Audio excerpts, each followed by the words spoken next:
Que tema abençoado, irmãos. Que coisa boa, coisa do céu mesmo. Só poderia estar na agenda de Deus trazer um tema nessa noite que tem muito, mas muito a nos ensinar, muito a nos dizer. Providência de Deus, providência divina. E eu gostaria de começar lendo um texto da palavra de Deus e convido você a abrir Hebreus, queridos. Epístola aos Hebreus, capítulo 1, versículo de 1 até o versículo 4. Eu vou ler todos os versículos de 1 a 4. Gostaria que você acompanhasse. Mas vamos fazer assim, vamos ler todos juntos a uma só voz. Amém? Assim diz a palavra do Senhor: havendo Deus outrora falado muitas vezes e de muitas maneiras aos pais pelos profetas, nesses últimos dias nos falou pelo Filho, a quem constituiu o herdeiro de todas as coisas, pelo qual também fez o universo. Ele que é o resplendor da glória, a expressão exata do seu ser, sustentando todas as coisas pela palavra do seu poder, depois de ter feito a purificação dos pecados, assentou-se à direita da majestade nas alturas, tendo se tornado tão superior aos anjos, quanto herdou mais excelente nome do que eles. Amém? Queria que só você repetisse aí a parte do versículo 3, a parte final. Sustentando todas as coisas pela palavra do seu poder. Amém? Senhor, muito obrigado por essa noite, Pai. Nós te pedimos que o Senhor nos abençoe, que o Senhor abra o nosso entendimento, que haja iluminação do Teu Santo Espírito para aquilo que nos propusemos a falar. Toda honra, glória e louvor sejam dadas tão somente ao Senhor. Muito obrigado por Tua palavra, nos abençoa através dela. Te oramos em nome de Jesus, amém. É bem verdade, queridos, que a gente vive uma crise muito grande dentro do Evangelho, hoje. Especialmente em igrejas evangélicas, em teologias novas, em novas teologias que nada tem a ver com a palavra de Deus. Como é bom a gente voltar para a fonte, como é bom a gente beber dessa fonte inesgotável que é a palavra de Deus, que são as sagradas escrituras, que para nós reformados, nós entendemos que a Bíblia para a gente é a nossa única regra de fé e de prática. Então não existe outra autoridade maior na nossa vida que reja o nosso comportamento, que administre o nosso pensamento. Se somos o que somos, crentes na pessoa bendita de Jesus, é porque a palavra de Deus, que é viva, poderosa, cabal, definitiva, essa palavra encontrou guarida no meu coração e no seu coração. Isso é fruto de um Deus, através da sua providência para nós, nos ofertou o alimento diário, o alimento espiritual. A gente vai falar um pouquinho sobre providência de Deus, e como é bom a gente meditar nesse tema.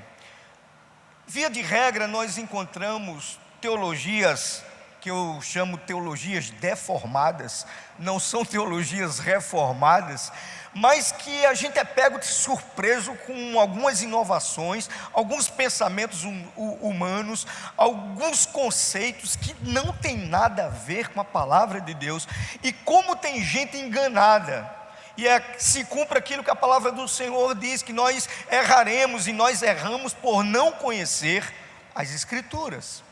E tem muita gente embarcando em ficção, em ilusão, em pensamentos humanos, em vãs filosofias, tudo isso porque é provocado sem a criteriosa observância da palavra de Deus.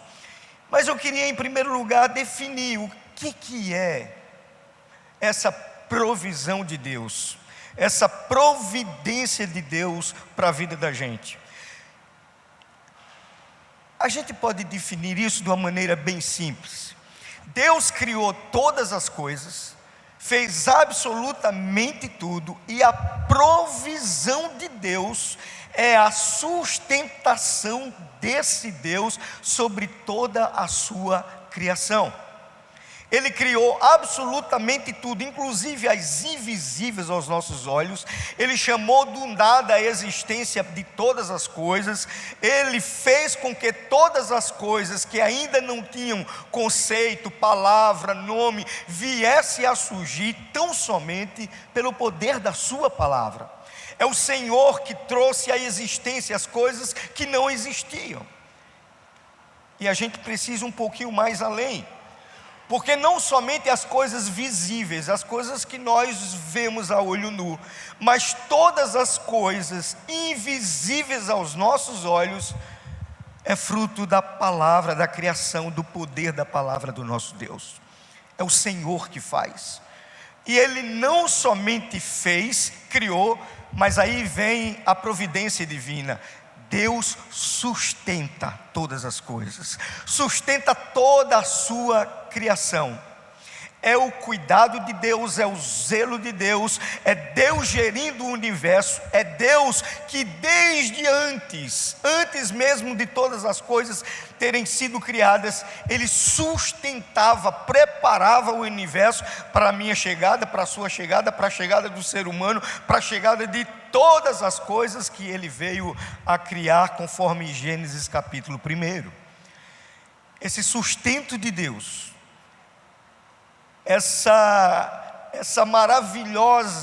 esse maravilhoso privilégio que Deus nos dá, de trazer ao nosso entendimento que nada nessa vida é por acaso. É um Deus que criou todas as coisas, e Ele rege e Ele sustenta. Há uma classe de filósofos chamados deístas, que eles defendem a ideia de que Deus criou sim todas as coisas. Deus é Deus criador. Porém, no pensamento deísta, na filosofia deísta, ele pensa o seguinte: Deus criou todas as coisas, mas Deus deixou a sua criação à sua própria sorte. Deus não se envolve mais com as coisas que Ele criou, no universo em si. Então é como se Deus tivesse criado, desse corda no mundo e abandonasse cada um da sua criação à sua própria sorte, para viver conforme as suas próprias leis, sem interferir em absolutamente nada com relação à sua criação. A gente vê por esse versículo que nós lemos, que o Senhor Deus criou todas as coisas, e aqui Ele está falando de Jesus, e está apontando para o Salvador como a mais perfeita expressão de Deus entre nós. E assim mesmo como Deus criou todas as coisas, Pai, Filho e Espírito Santo estavam juntos, unidos, no momento de fazer todas as coisas existentes, todas as coisas que nós conhecemos e aquelas que nós não conhecemos. Tem um termozinho para isso, que eu gosto muito, quando John Stott diz assim: se apenas Deus criasse todas as coisas, e não sustentasse, e não preservasse, e não cuidasse da sua criação, nós estaríamos fadados a sucumbir. Todos nós, e toda a criação de Deus. Mas pelo contrário, Deus não somente fez, como Deus sustenta todas as coisas. Eu estou insistindo nisso porque a providência divina é exatamente isso, é o sustento de Deus, é aquilo que Ele faz conosco. E eu queria dividir com vocês, eu vou pular essa parte sobre confissão de fé, que eu acho que vocês são conhecedores do que é uma confissão de fé. Nós somos uma igreja confessional, nós temos como símbolos de fé o catecismo Aliás, a confissão de fé de Westminster, que está sendo proposta durante esse mês para falar alguns tópicos dela. Nós temos como símbolos de fé também o catecismo maior e o breve catecismo, que para a igreja presbiteriana são documentos valiosos, oriundos de uma assembleia de Westminster no século XVII, e aí chegou até nós como presente de Deus. E o que é uma confissão de fé? Confissão de fé é um conjunto de crença que nós defendemos e que isso rege o nosso comportamento, a nossa vida. A confissão de fé de Westminster é exatamente esse conjunto de crença que a Igreja Presbiteriana do Brasil e outras igrejas reformadas defendem. Eu tenho quanto tempo, Felipe? Eu estou indo rápido. Pronto.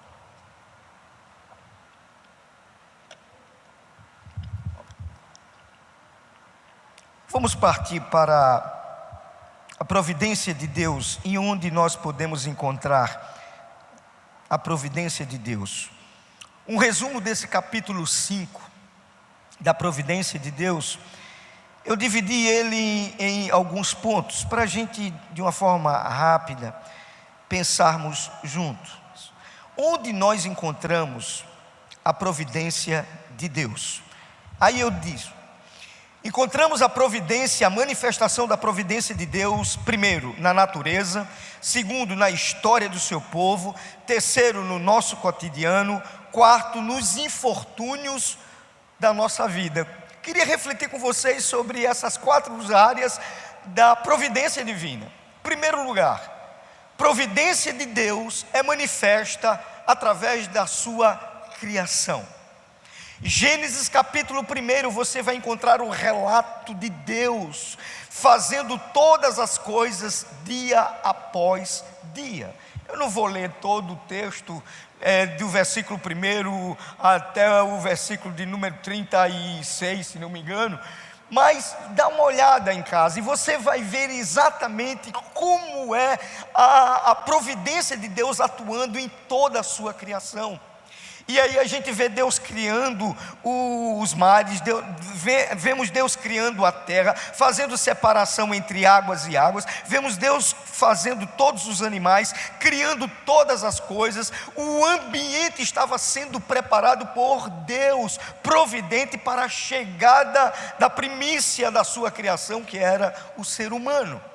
E Deus rege e prepara todas as coisas para que o homem chegue nesse momento, após a sua criação, e encontre um ambiente perfeito, harmonioso, para que ele tenha vida e não somente sobreviva.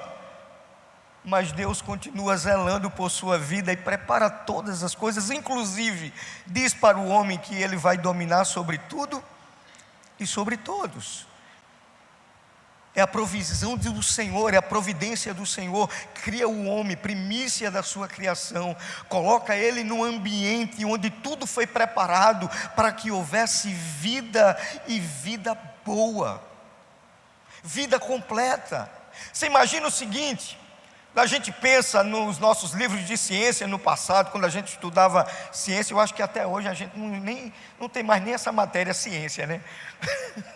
No tempo da gente de ciência, a gente entendia que o Sol estava estabelecido num lugar, que haviam os planetas estabelecidos em outros lugares, nós tínhamos a Via Láctea, nós pensávamos em tudo isso.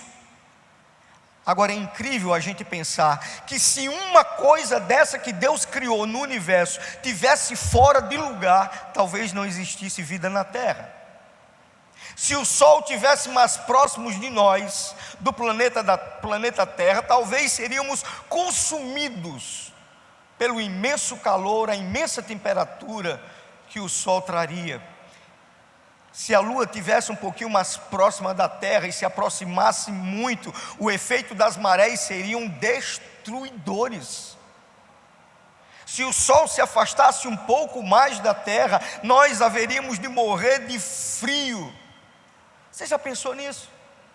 Você já pensou como Deus colocou e fez todas as coisas de uma maneira perfeita, que não precisa de acabamento, que não precisa de absolutamente nenhum conserto? Deus fez todas as coisas. E sabe o que é maravilhoso, irmãos? Maravilhoso é quando a gente encontra na Bíblia que o Senhor conhece cada estrela e chama elas por nome. Cada uma, nada passa despercebido do olhar de Deus. Foi Ele que determinou, foi Ele que fez, foi Ele que agiu, foi segundo o seu decreto, foi segundo a sua soberana vontade, criou céus, terra, mar, o universo completo. E eu acho maravilhoso porque a providência de Deus está muito ligada à sua soberania. Nada que Deus pensou em fazer, Ele não fez. Nada do que Ele fez foi por acaso, ou foi sem querer, ou foi para fazer um teste. Não, vamos testar para ver se isso dava certo. Até eu e você, falhos, fracos, limitados, que um dia Deus, constrangido com a desobediência, com o pecado, a Bíblia vai relatar que Ele se arrependeu. Mas não entenda esse arrependimento aí como um arrependimento humano, um sentimento humano, dito assim, por que é que eu fiz isso? Não. Esse arrependimento, a melhor tradução para essa palavra, para esse vocábulo, é uma profunda tristeza no seu ser. Uma profunda agonia no seu ser, por ver a primícia da sua criação, por ver a perfeição com que nós fomos feitos, e estragássemos tudo por desobediência, por vaidade, por pecado. Tudo quanto Deus fez é perfeito. Gosto muito do Salmo de número 8, é um Salmo de Davi. Se você abrir a sua Bíblia no Salmo de número 8, você vai entender a profundidade da criação de Deus.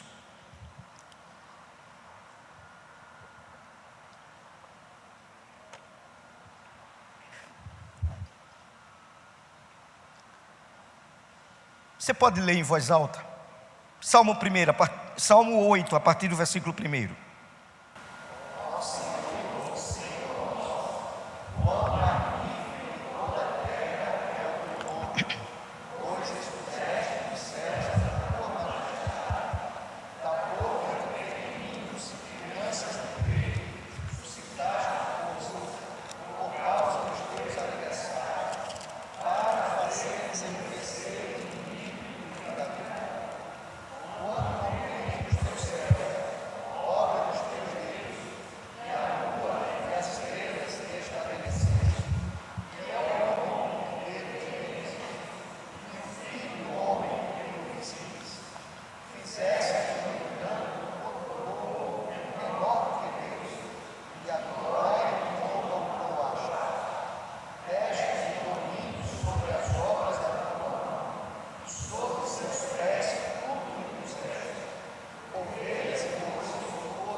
Amém.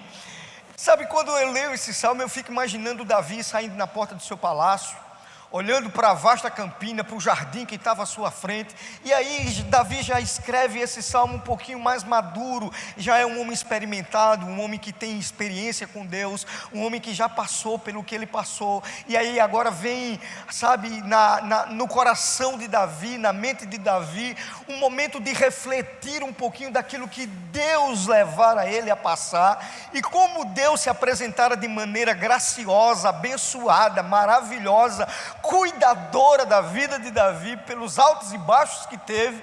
E agora esse homem sai, quem sabe, da cozinha, do palácio dele, abre a porta, se estende, se deita na relva do gramado, no gramado lá do palácio, e ele olha para cima e começa a admirar o firmamento. Veja que poesia. Aí ele olha e ele começa a pensar na vida. Ele começa a passar um filme na cabeça. Rapaz, coisa maravilhosa Deus é. Nada se compara à criação desse Deus. Ah, Deus, toda a terra está cheia da tua glória. É um homem agora experiente, experimentado, um homem já de uma idade avançada, que agora ele para pensar, e aí ele reflete que não há nada mais maravilhoso em todo o universo do que a criação desse Deus.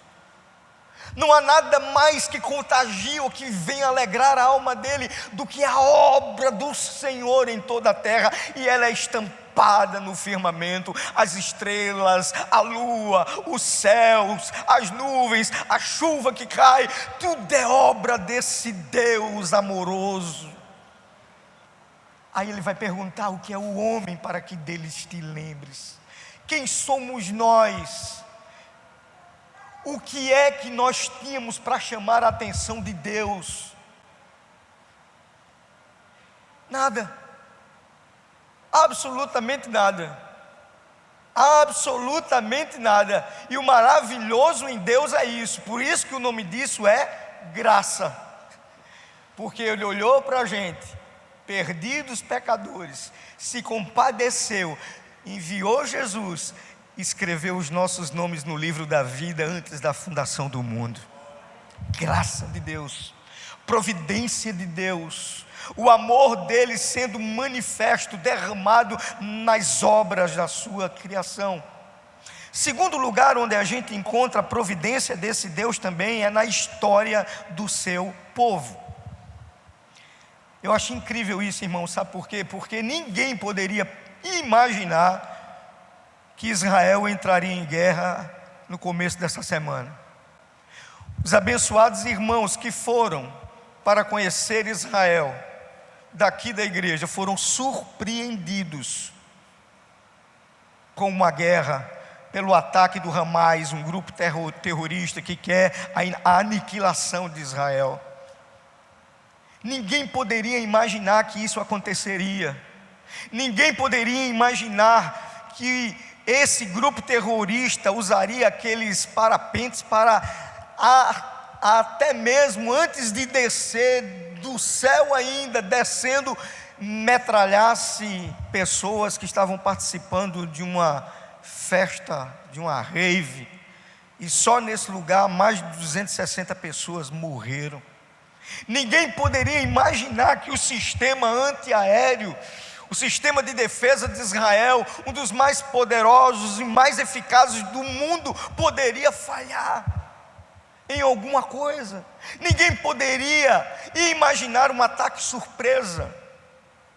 Ninguém poderia imaginar que a Rússia invadiria a Ucrânia. Ninguém poderia imaginar que em 2004 haveria uma tsunami destruidora. Ninguém poderia imaginar que em 2001 o World Trade Center viria abaixo. Fatos históricos. E de vez em quando eu pego pessoas dizendo assim: onde é que Deus estava quando essas coisas aconteceram?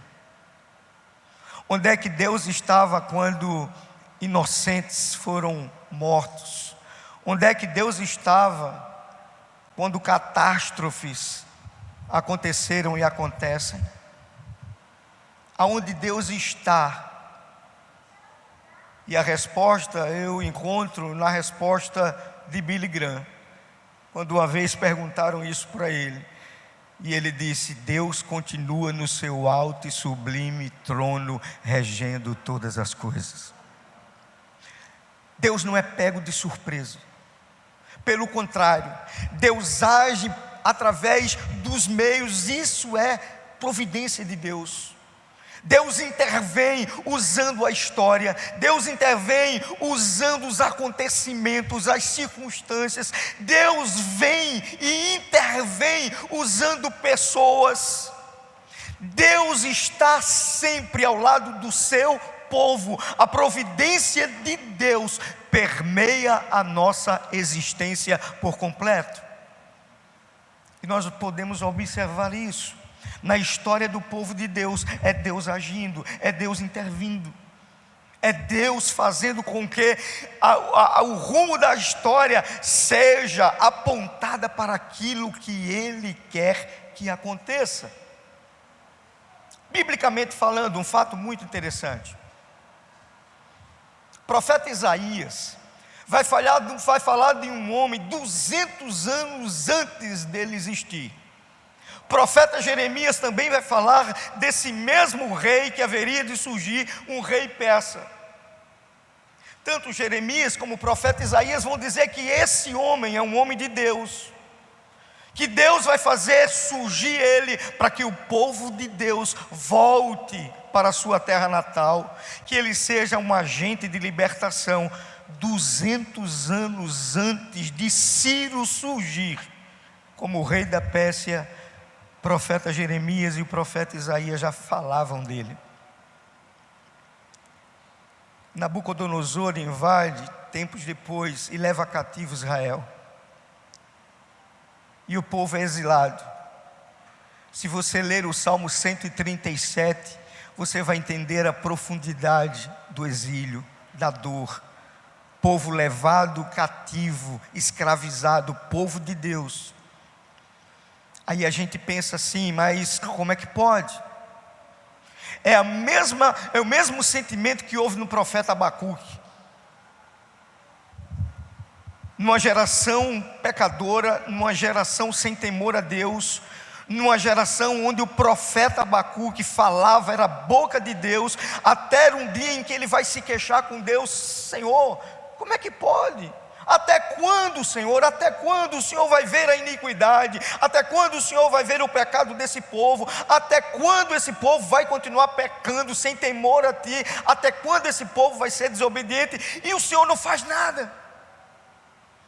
E o Senhor não age, o Senhor não intervém. Abacuque por 2 vezes se queixa a Deus. E vai perguntar o porquê que Deus não intervém. Sabe o que Deus diz? Deus mostra para Abacuque que ele continua no controle de todas as coisas. A diferença é que Deus age independente do que eu quero e do que você queira. Deus age de forma soberana. E sabe como Deus trata o pecado desse povo? Na época de Abacuque, ele faz surgir exatamente o povo mais perverso para trazer justiça de Deus para o povo. O povo de Deus é humilhado, é escravizado, é levado cativo, é amordaçado por um outro povo inimigo de Deus, inimigo do povo de Deus, e Deus se utiliza desse meio, desse inimigo, para fazer prevalecer a sua vontade. A providência de Deus também está quando Ele age, inclusive utilizando os inimigos do povo dele. Deus age na história do povo. A providência de Deus está sobre a história do povo dele. O que acontece com Ciro é exatamente isso. 70 anos depois, uma geração inteira tinha passado, Deus faz subir ao trono Ciro, rei da Pérsia. E sabe o que acontece? Nos primeiros momentos da regência de Ciro, ele se lembra da profecia, ele se lembra do mandado de Deus, e ele diz para soltar o povo, libertar o povo, fazer com que esse povo volte, porque esse é o povo de Deus. E mais do que isso, se Deus prometeu, Ele vai fazer, Ele vai cumprir. E não importa os contrários, não importa os inimigos, não importa gente que não goste, não importa todo o inferno reunido para não dar certo, Deus vai agir, porque Ele tem poder sobre tudo e sobre todos. Às vezes a gente fica preocupado com essas guerras, e é verdade, é o nosso sentimento humano. Mas não pense que Deus foi pego de surpresa por causa disso. Está na agenda de Deus. Outra coisa que eu quero dizer para você: tanto estava na agenda de Deus o começo, como está na agenda de Deus o fim, o término da guerra. tanto está na agenda de Deus. Levantar reis e destituí-los também faz parte da vontade de Deus. Deus ergue governantes e Deus destrona governantes. Deus coloca governantes, inclusive governantes maus, para fazer com que toda essa maldade sirva de aprendizagem para o povo dele. É por isso, irmãos, que nas questões políticas da vida, eu continuo tendo um partido. E o meu partido é o partido do alto. É o partido lá de cima. É o partido que é vitorioso, é o partido de Deus. Lógico, nós somos seres políticos. Logicamente, cada um tem uma tendência, um pensamento, um histórico de vida. Cada um traz na mente um pensamento a respeito da política. Mas, irmãos, isso não pode dominar a nossa vida. Se de A, se de B, se de C, se de D, isso não tem a menor importância. A importância para a nossa vida é que o meu e o seu governante, ele se estabeleceu sobre tudo e sobre todos, para todos sempre. O nosso Deus. Deus age com providência na história do seu povo.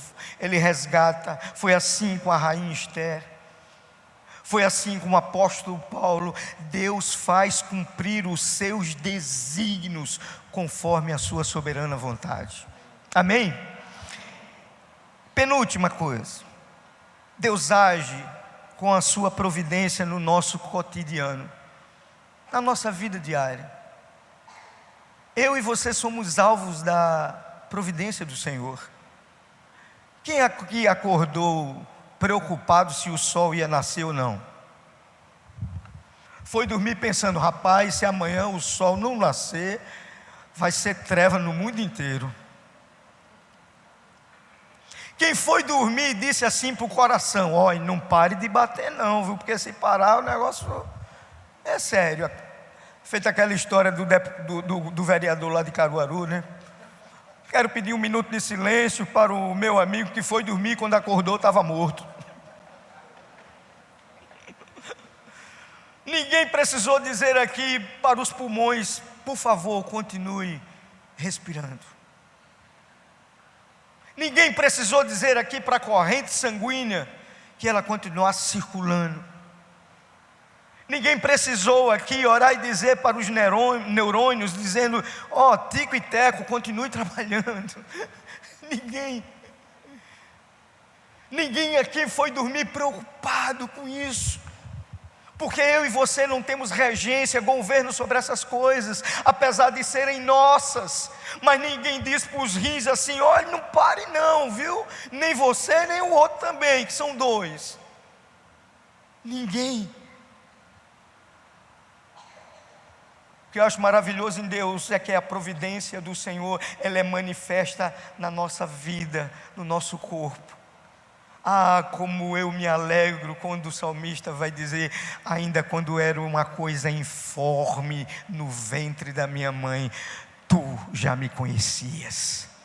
Na formação dos meus ossinhos, e os nossos dias, todos eles, da primeira respiração até o último fôlego, o último suspiro, foram escritos no teu livro, ó Deus. Deus cuida do nosso cotidiano. Deus cuida da nossa vida. A providência de Deus, ela é diária sobre nossas vidas. As misericórdias do Senhor são a causa de não sermos consumidos. E a misericórdia do Senhor, elas são renovadas sobre nós todos os dias. Nós encontramos a providência do Senhor no nosso dia a dia, no sustento diário, no alimento que não tem nos faltado à mesa, na roupa que nos veste. Com todas as coisas que nós temos é providência de Deus. Se estamos com saúde é providência de Deus. Se estamos acamados, enfermos, é porque Deus está agindo sobre nossa vida. Apesar daquilo que passamos, sofremos, adoecemos, Deus continua imutável para conosco. Ele continua sendo o autor da vida, da nossa vida. Louvado seja Deus por isso. Se você pensar nas mínimas coisas que preenchem o seu dia, você vai ver que é o Senhor. Eu vim de Arapiraca para cá, demorei um pouco a chegar, a estrada está muito esburacada, um trecho até chegar em São Miguel. E a última vez que vim para Maceió, estava tudo jóia, tudo tranquilo, não tinha buraco. Então o meu GPS estava que não tem buraco nessa BR, né? Nessa L, nessa rodovia, estava tranquilo. E eu sentei o pé no acelerador, sempre 10, sempre 20. Vim, e aí tinha um buraco novo, e um buraco imenso que tomava toda a pista. E aí não teve como eu frear para não. Passei com tudo, foi lá em cima, o Bielzinho bateu a cabeça no teto, a Kelzinha começou a clamar o sangue de Jesus. O Biel já gritou de lá: misericórdia, misericórdia, papai. São as coisas que acontecem, né? Eu não conheço toda a estrada, eu e você não conhecemos.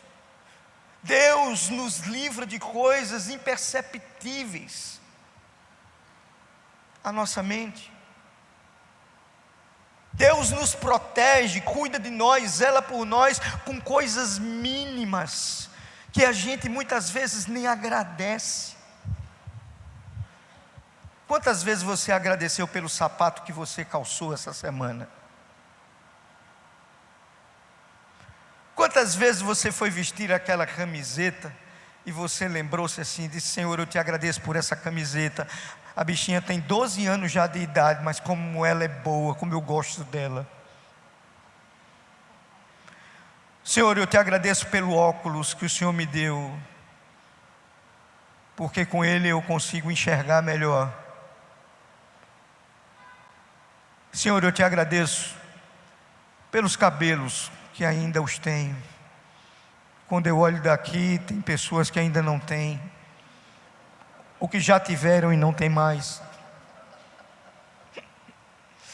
Pelas mínimas coisas, a provisão do Senhor, a providência de Deus para a vida da gente. Volta um pouquinho a mente e lembra aquilo que Deus fez por você.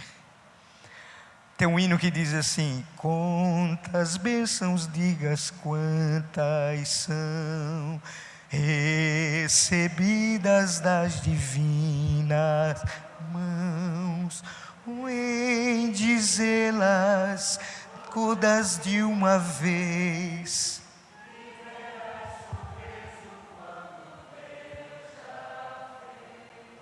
Amém. A pessoa que está do seu lado é providência de Deus. A esposa que Deus lhe deu é providência de Deus. O marido que você tem é providência de Deus. Você pode até dizer: o meu marido é uma bênção, mas é providência de Deus. É Deus cuidando da sua vida, é Deus cuidando do seu aspecto sentimental, da sua vida emocional. É Deus abençoando você com um cuidado visível através das pessoas que amam você. É Deus falando ao seu coração diariamente os mínimos toques da providência de Deus. São efetuados em coisas que às vezes são imperceptíveis aos nossos olhos. Os livramentos que Deus lhe deu, o consolo que Deus dá.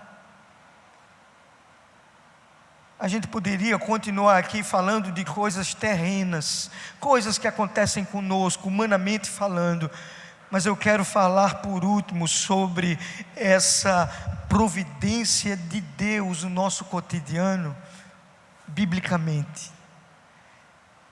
Porque os meus dias e os seus dias não são mais cheios de solidão. Sabe por quê? Porque a palavra do Senhor vai dizer assim: eis que estou convosco, eis que estarei convosco todos os até a consumação dos séculos. Você não é fruto do acaso, eu não sou fruto do acaso, eu não estou sozinho porque o Senhor é comigo. Eu sei disso todos os dias, apesar do coração enganoso que eu tenho, mas Ele é comigo, Ele é com você. Enxergue a provisão do Senhor, a providência do Senhor nas pequenas coisas do seu cotidiano, da sua vida.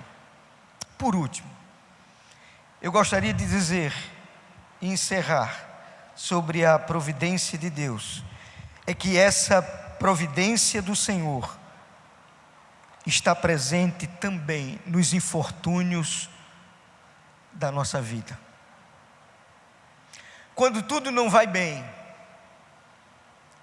quando tudo está de mal a pior, quando enfrentamos dilemas, problemas, sofrimentos, angústias, amarguras na alma, quando o dia da gente não é repleto de felicidade, quando o período que a gente está vivendo é um período de solidão, de deserto, de choro, de lágrimas.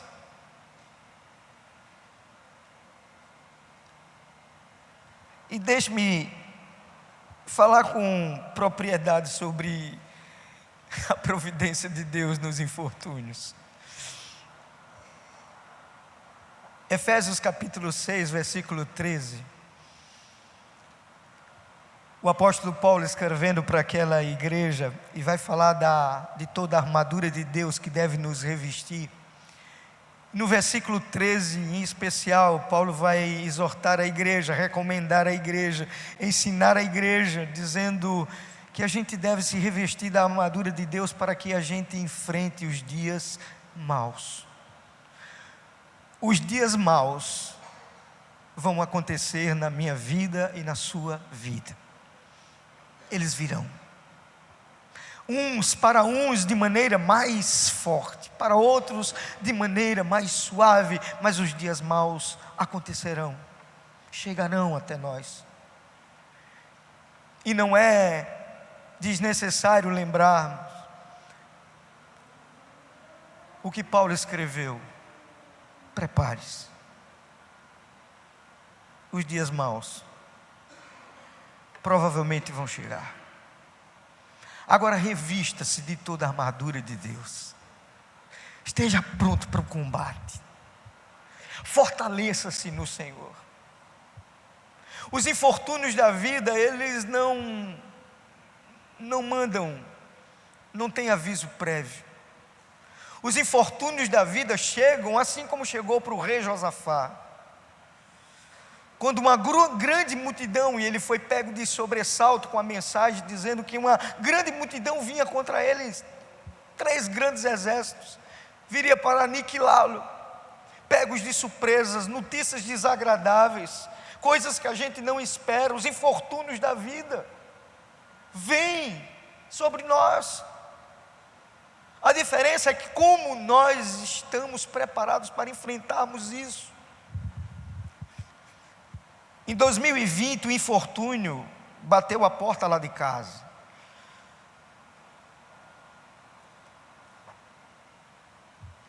Um período de dor, de tristeza,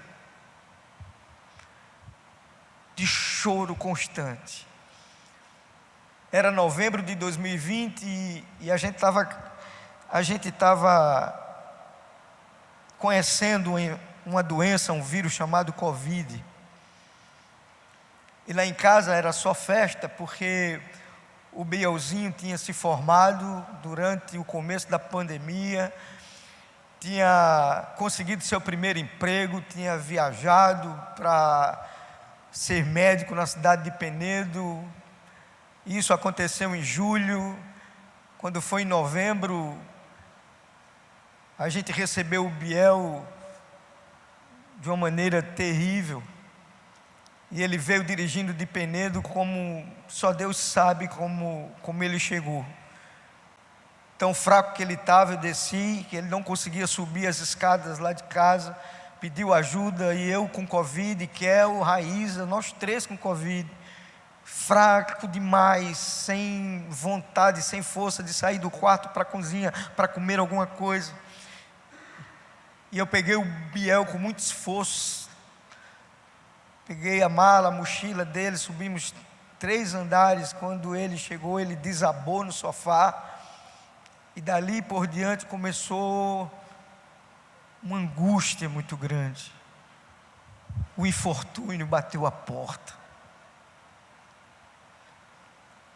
De madrugada levei ele para o Arthur Ramos, e ele já estava com mais de 50% do pulmão comprometido, já ficou direto.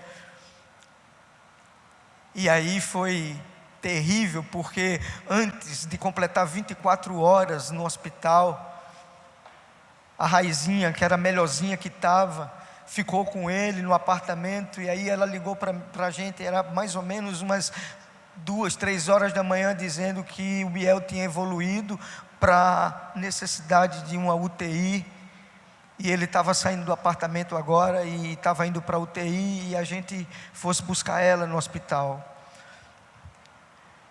Perto das 6 horas da manhã, o telefone da Kel tocou, era a médica intensivista, querendo falar com a gente, porque o Gabriel, a doença tinha se agravado mais, ele ia precisar ser entubado.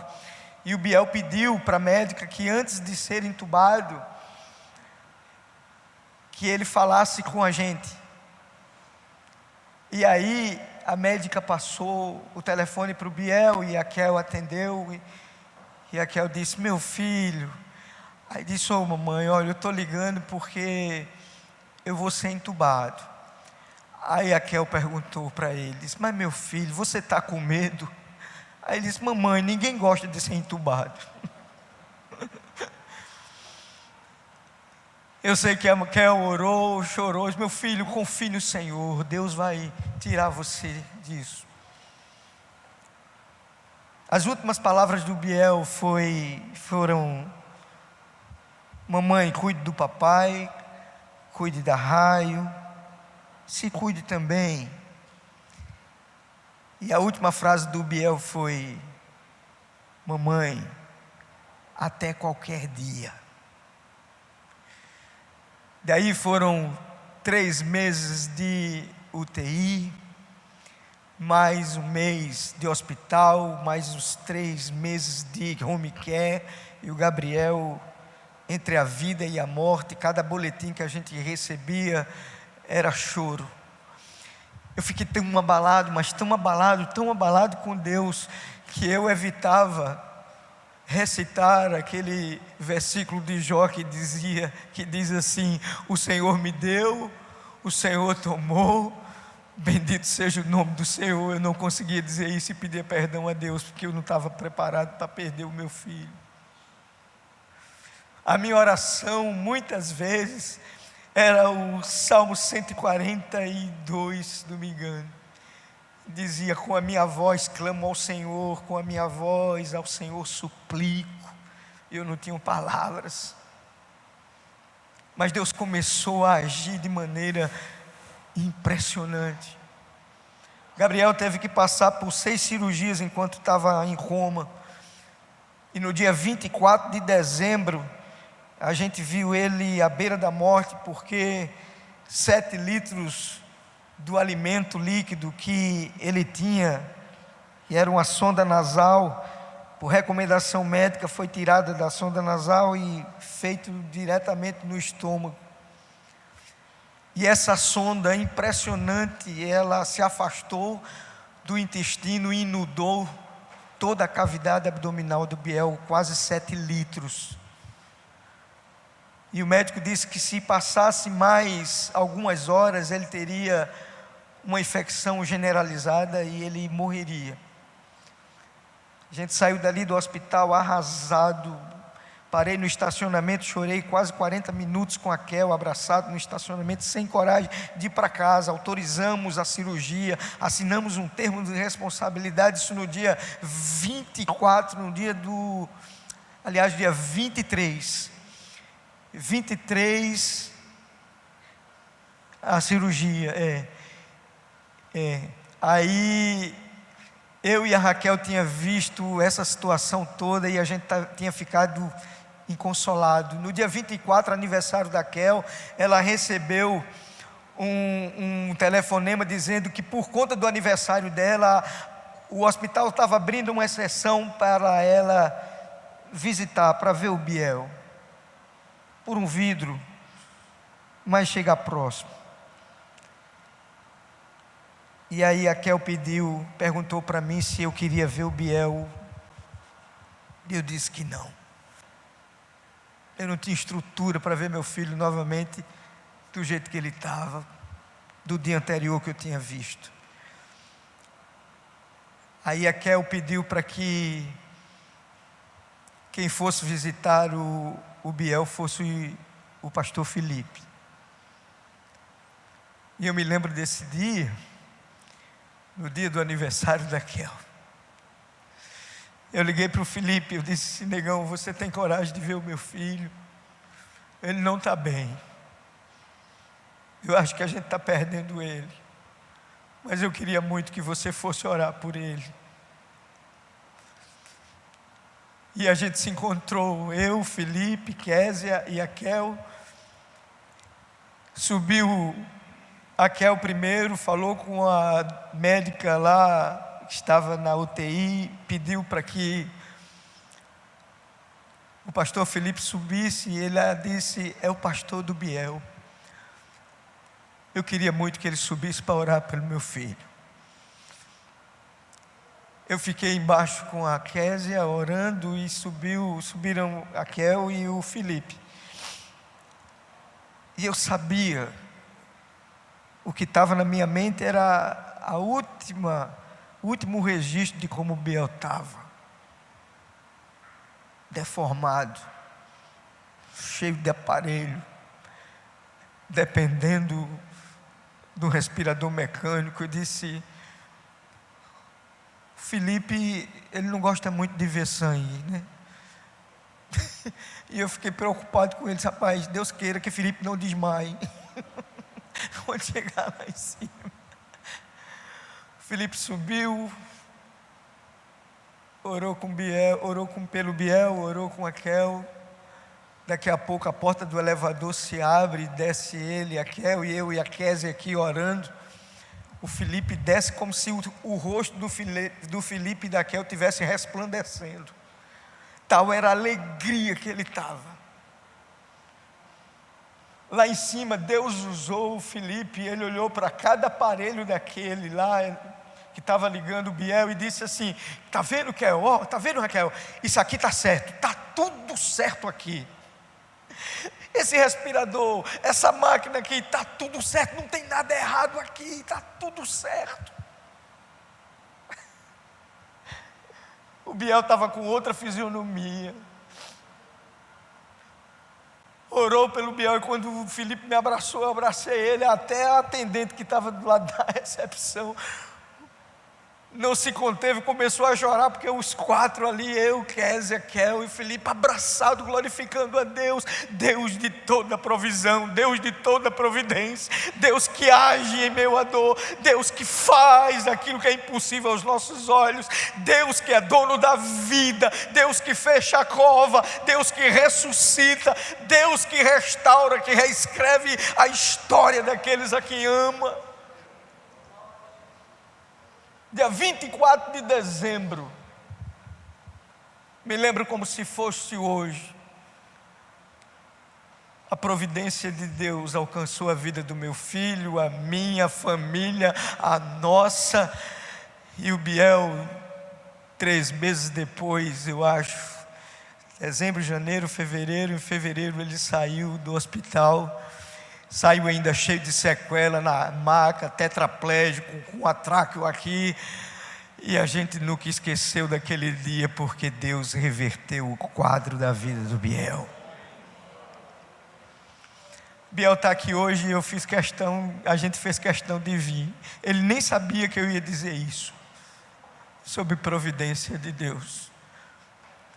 Eu queria terminar dizendo uma coisa para você, em nome de Jesus. Creia nesse Deus. Creia no Deus de toda provisão, mesmo que os dias sejam maus, Mesmo que tudo na sua vida esteja nublado, mesmo que tudo na sua vida esteja difícil, mesmo que até mesmo os amigos venham a dizer que não tem mais jeito, mesmo que as pessoas cheguem para você e digam assim, ó, tira tua fé disso, não coloca a tua expectativa nisso, não coloque a sua expectativa naquilo que o homem pode ou não fazer, coloque a sua expectativa, e mais do que expectativa, coloque a sua confiança no Deus de toda providência. Ele não mudou, Ele continua sendo o mesmo hoje e será eternamente. Amém? O desfecho poderia ser diferente, poderia. Hoje os céus teriam o Biel no coral celestial, mas aprove ao Senhor permitir que o Biel cantássemos conosco aqui na terra. A Ele a honra, a glória e o louvor para todos sempre. Amém. Deus os abençoe, queridos.